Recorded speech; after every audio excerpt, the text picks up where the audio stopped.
Hey guys, and welcome back to another YouTube video. In this video, we'll be going through the Melbourne versus North Melbourne AFLW round 3 game. Yes, just trying to catch up all the videos after we started round 4 last night on the Tuesday with that Collingwood game that we'll probably mention in every single video almost for the rest of the year, just given how much it changed the season for a lot of us content creators and just a lot of us in general who had the captaincy on Bree Davey. But anyway, just reviewing these games later in the week that occurred. I think they're mostly the Sunday games, and just going through and looking at who did well, etc. Can we target anyone, especially for the doubles coming up, etc. And just general thoughts about the double game weeks. But anyway, let's just jump into the video here. So, as you see here, Melbourne against North Melbourne. McNamara 121, 21, 5 and 10. She just dominated the game in general. 5 marks, 10 tackles, 21 touches.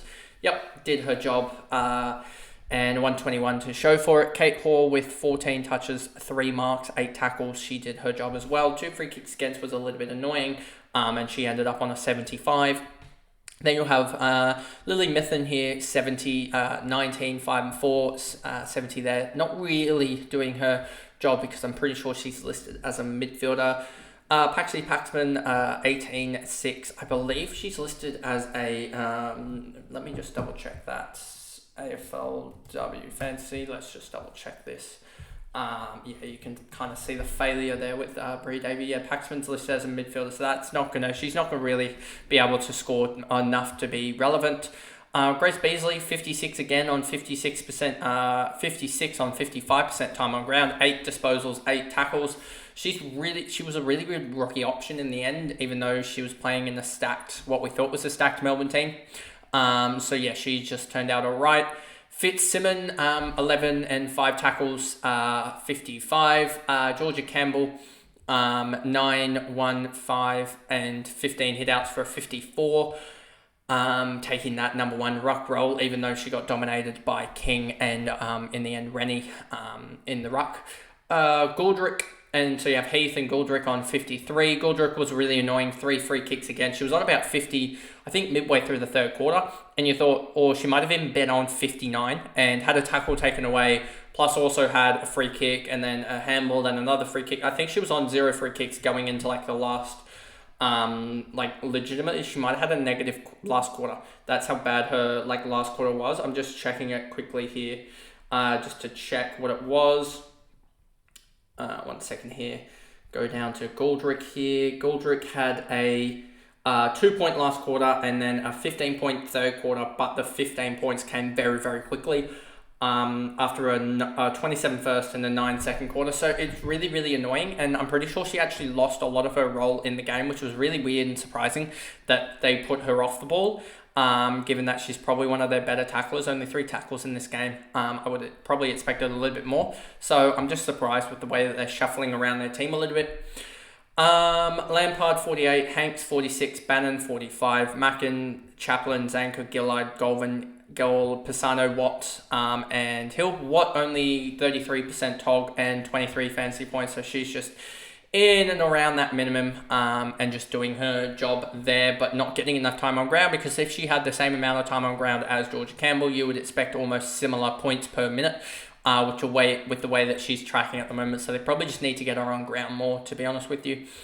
Riddell here, 145. She absolutely dominated this game. 32 touches, 10 tackles, and 2 goals. Always going to dominate. She just dominates the game in general. And yeah, 145 from her. She's had a really, really good start to the year, and one of the better players to have in your starting side, just because she gathers so much of it. But she's also a really good tackler and is starting to generate a lot, just a couple of goals per season. And yeah, so I think she's up to maybe 3 or 4 goals this year. Let me just check that for Riddell in 3 games. I'm pretty sure she's kicked a couple. 4 goals, 1 this year from 3 games is a pretty good output for a midfielder, especially in the women's game. Mia King, 117. She ended up with 12 tackles, 24 touches. Shearlaw, 5 goals straight. You're not going to get this regularly from a key forward. But yeah, she just marked everything and kicked a goal. Or multiple, I should say.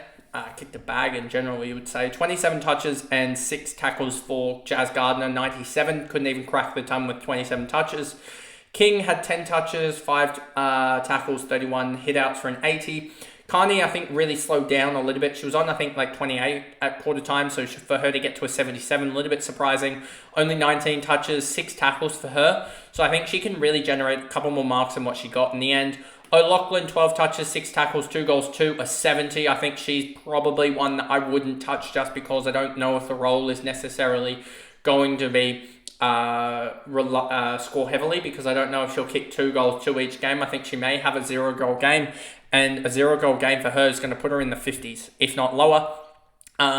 Especially on that wing, we saw with Friswell what happened. So Friswell scored a 48, so I wouldn't be surprised if a game like that happened for O'Loughlin. Craven, 69. Tripodi, 66. 57% TOG is a little bit low for Tripodi. But yeah, she just dominated. 13 touches, 8 tackles, is a huge output for a forward. Or a forward listed player. Rennie, 62. Bruton, 59. Bresnahan, 55. Smith, Birch, Randall, Wright, Gat, 80. Wall, Ferguson, and O'Shea. There's not much really to talk about for the rest of these girls. And so yeah, that pretty much is the video there. The one thing I will say about this North Melbourne side is they're really, really talented. Like, you've got Bruton there not really having to do anything. I'm just intrigued if any of these one girls will leave next year or something. I'm already looking forward to next year, and the men's and the BBL, etc.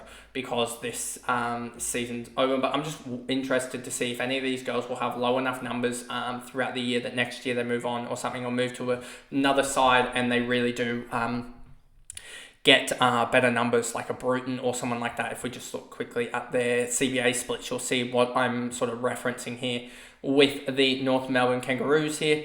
If we go to here, you've got Tripodi, Rennie, Garner, Riddell, and King. And then if you go to season 8, you will see they had Bruton in there. I think, Amy Smith, I don't know if she was in there much or not. Just trying to look, did she back up Rennie's? Let me actually look at this. Even Gap took some time in, just one CBA it looked like. But yeah, even Amy Smith here, 0% CBAs this year. That will be interesting if she gets to a better side or whatnot. And her time on ground's really low. So yeah, we'll just see about that in the foreseeable future. But anyway, that is the video there going through the Melbourne against North Melbourne game, in which North Melbourne absolutely dominated and won by 50 points in the end against Melbourne. And I guess if you guys did enjoy that video, remember to like and subscribe, turn the notification bell on so you know when I upload tomorrow with the other games, the other 2 games that we have to go through for round 3. Then we'll be all caught up for Friday, having the reviews for round 4 as alongside the men's tips for the prelims. So I'll see you guys in those videos in the next couple of days. Bye guys.